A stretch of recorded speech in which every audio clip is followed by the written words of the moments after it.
What's up, guys? Back in the mix, live again. Let's see what's going on. It's Sunday, day of rest. Or for us OCD crazy people, we never rest. Garrett, what's happening, brother? How you been? You still living in Mammoth? But yeah, guys.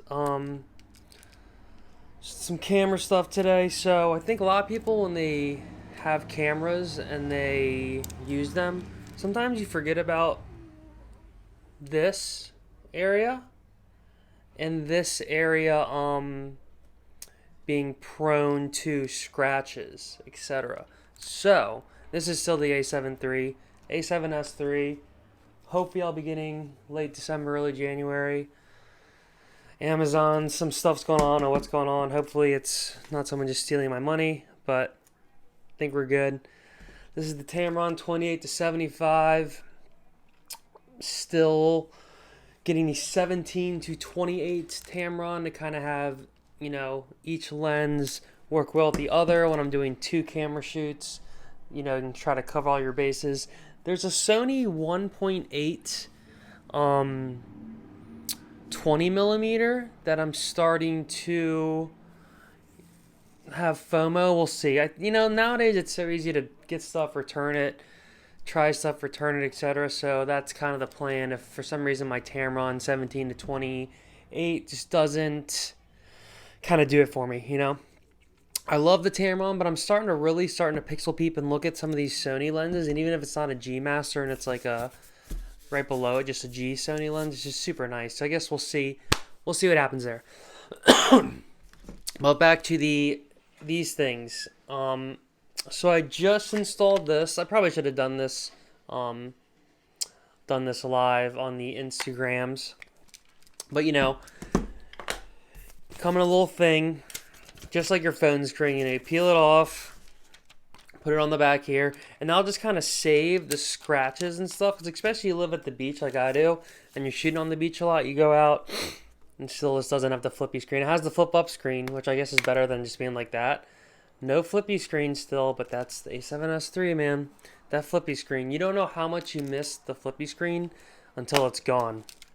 Like this, I'm using this as a mic stand. GH1, baby. I'm gonna do a video soon about this. Look at that. Look at that flippy screen. This camera came out in 2010, 2011. And I mean, the GH5 is still like a beast, and there's still part of me, like 2 years ago when I got this A7 III, I had to make a decision because I knew I would be getting another camera eventually, which 2 to 3 years later I am.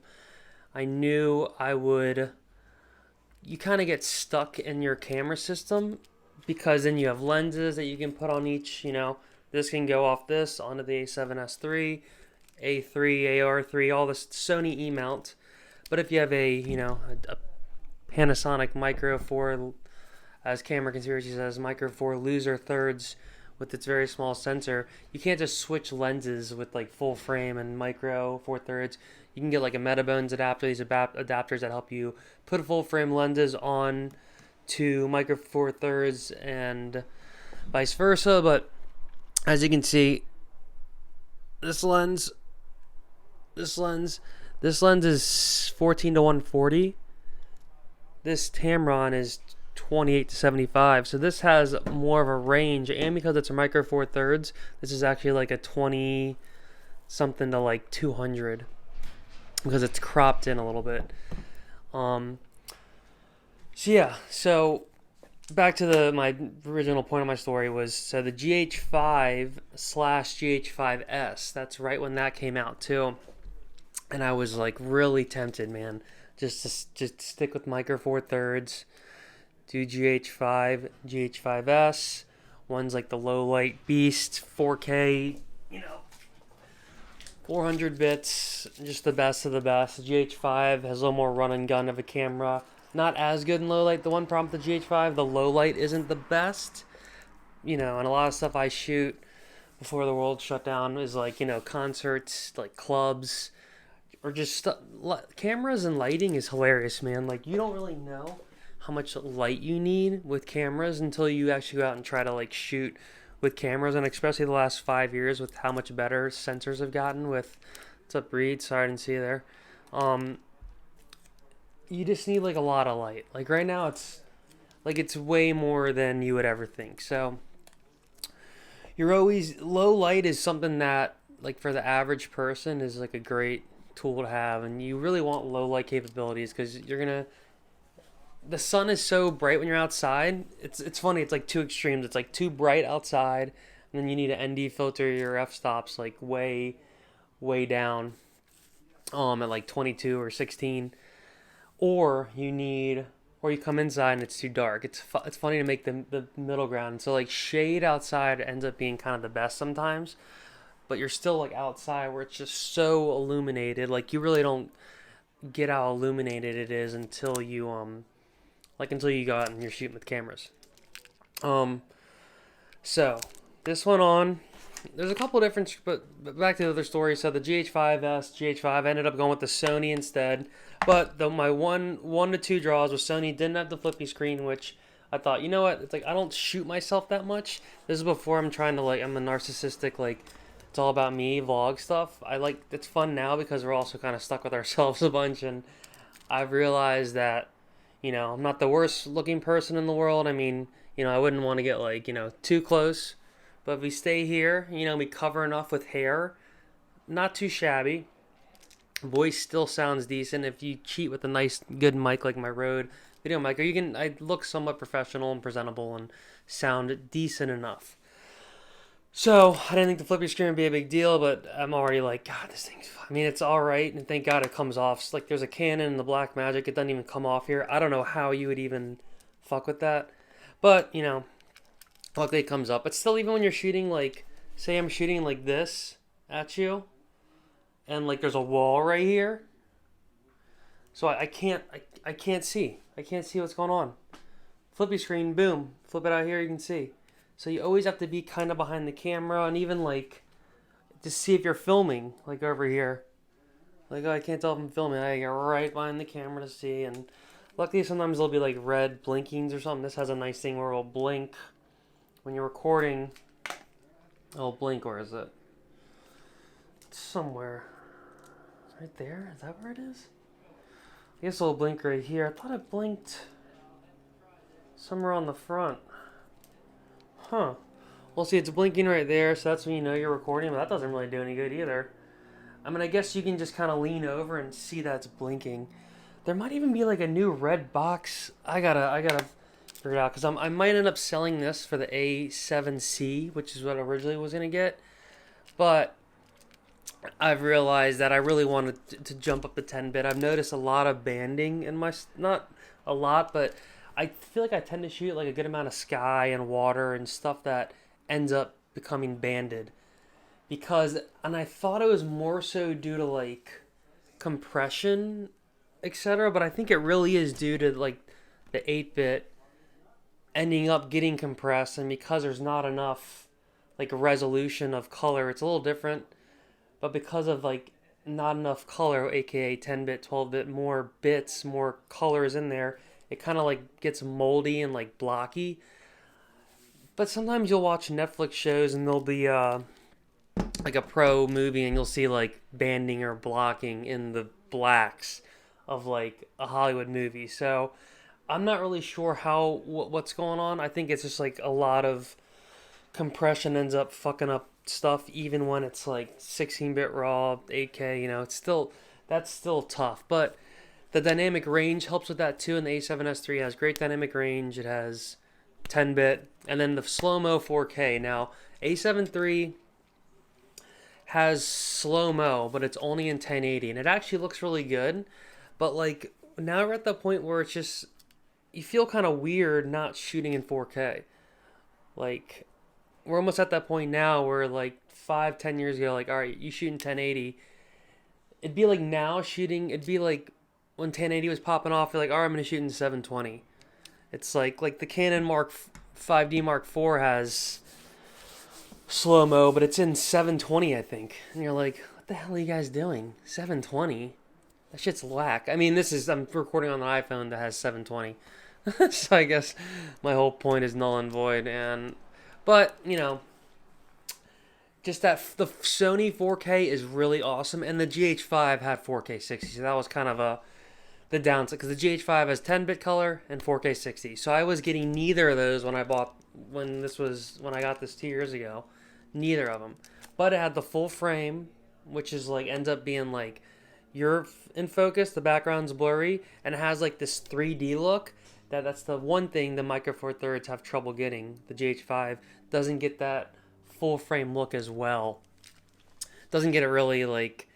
I love how the GH5 and Panasonic that looks, but there's like this full frame aspect that it's hard to really describe, but it's something that is just like really nice, and it makes your shit just look cinematic and really nice just based on the full frame sensor versus the Micro Four Thirds. Ends up being a bigger body sometimes, you need bigger lenses, but this is more equivalent to what's up guys? This is more equivalent to like a movie camera. I don't like that. But supposedly the A7S III fixed this little thing. So yeah, so I went with the Sony system. Alright, so Sony system. Hopefully now A7S III will fix all my woes and life will be great if I end up getting the camera on Amazon and screw me. Tamron 17, which it won't. It'll all work out. It'll all be fine. I think this is going to my other point, is where like screen protectors, this one, and I had this one on before. So screen protectors, they're not all created equal, like phone screen protectors. This one, I had this like air bubble on the camera the whole time, but like I got it on there good enough where I was like, all right, whatever, I'm gonna live with it. But and that one took 2. Usually they come with 3, or like 2 or 3 because you fuck up once or twice. But I tried this one once. Was this company? I don't know. China company. From China. This is the new go-to. If you're gonna get a screen protector for any of your cameras, it's PCTC. This is the company. PTCT. First try, this one on great. This other one took 2 tries, and I still had an air bubble. But I was like, now I only have 1 left now, so I'm not gonna like try one more and then fuck up, and then I gotta order another thing. This one went on great. Look at that, nice and smooth. And you just want these just if it scratches, you're saving yourself there. Or if it drops, it's like your phone screen right there. That can still can help with the resale of the camera too. When you sell it, you just pull it off, the thing's brand new. Supposedly they have a piece of plastic. Well, they do have a piece of plastic, like a screen protector already built in over that. But you might as well just double it up, because I have seen videos where people will take off the little, like that natural screen protector on the back here gets like messed up, so they'll take that off, and it's like kind of like a sticker and it comes off, but then there's still that's a whole nother layer, and they put a screen protector over just the actual part, but it's just a smart thing to do. You get a new camera, throw a screen protector on there, keep your lens cap on. Another thing I like to do is have have a filter, a UV filter on the top here. Try to get a good one, I guess, because then you're not putting like shitty glass right over top of your good glass. But that's good, because now, in theory, this camera's protected. That's protecting the lens, which is like, $500 or $1,000 for the lens, or $200 to $2,000, whatever. And then that's in there, so that's getting protected. The sensor's protected because the lens is in there, and that's there. Like, the camera's pretty bulletproof now. Like, now there's not too much, I don't know, jinx it. There's not too much fucking this up. What's up, Kate? So yeah. But I think this is going to a whole nother point now. It's kind of getting long. I'm not sure how. There's not a time code. I should have a timer. Well, when I get the A7S III, the goal, I should be doing this with this, is to film this and then release it with like the really sick footage as opposed to the crappy 720 iPhone, which is still great, but yeah. It's like consumerism. Like, I get obsessed sometimes, and then I like everything else I don't care about. I just want to figure out the problem and figure out the solution via buying something. And then every single time it happens, you buy the thing, you get it, like the wetsuit, you get it, you wear it, and you're like, all right, cool. And then some new thing pops up in your brain that you need or that you have to get. And then you get obsessed about that.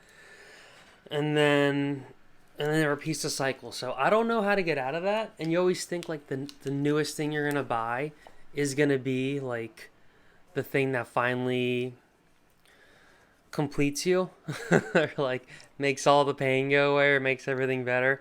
But it's never the case. You get the thing, a week goes by, then it's sitting in your closet collecting dust, or I don't know, or you do use it and it's a great tool. So that's my usual goal, is to buy shit that I'm gonna use like right away, or that I'm gonna use and then I'm almost using it daily, or it's just like a thing that I always have when I need it, and it's not just gonna sit there and never get used. Like, you can buy like a bug out bat for when the zombie apocalypse happens, and that's okay to sit there. But other things, when you buy them and they don't get used, for me, I'm just like, I don't have money to be wasting. None of us do, on frivolous stuff. And then that's how you get into debt, and that's how I've gotten into debt. Is I've thought I've needed shit, I bought it, and it ends up you don't really need nothing. And sometimes it's more fun to use like tools you have at your disposal without spending money. And especially with like art, like the story is what matters. Like, it doesn't matter how good it looks or sounds. What matters is like what you're saying. Like, sometimes it doesn't matter how you say it, why you say it, where you say it. It's like, what are you presenting? What are you showing? And like a lot of shit that I watch on YouTube, it's these guys with horrible webcams, their audio sucks, and like they're my favorite. And they have, 1,000 subscribers, and there's like, 5 people watching them. And those are my favorite. And they're not caring about views or their equipment or any of that. So it's hard, because we're consumers. We are like consumers. We consume. Like, that's what we do. We grow and we consume and to get energy, and then we consume more. Like, try living without eating or drinking water, or like breathing air, or taking in information. Like, we're just constantly consuming. And like, you have to give too. You can't just consume, because then that's when you don't ever feel full. Like, and that's when I know, like, when I've gotten too in my head about I need this new lens. Like, I've researched for weeks what lens to get, and then they get to here, I'm like, oh, that lens sucks. Like the new camera or the new wetsuit or whatever you're doing or getting, and then it never lives up to like the actual hype of what you think it's going to be. And kind of just like a sick joke. It's like a not evil. It's just something we have to deal with as consumers, to not let it like become us or overcome us. And getting into the zone and doing something like putting a screen protector on your camera, like that little moment of time, you're not concerned about anything else. You're just concerned about doing a good job, getting that thing on there, and then you move on to the next task. So like, that's why like being in the creative zone, or just being in any zone, is like, that's where the magic happens. Like, you getting the new thing, or the newest lens, or the newest iPhone, or whatever, like, that isn't the prize. The prize is when you get that thing and then you're using it, and that's the prize. But a lot of times we're so focused on getting the new thing and not having what we want, that kind of takes over, and we forget that, oh, when I actually have this thing and I'm using it, that's the part that I forget about, that you forget about. Yeah, guys, I think I've rambled on long enough. Thanks y'all for tuning in. Have a great rest of your Sunday. Peace.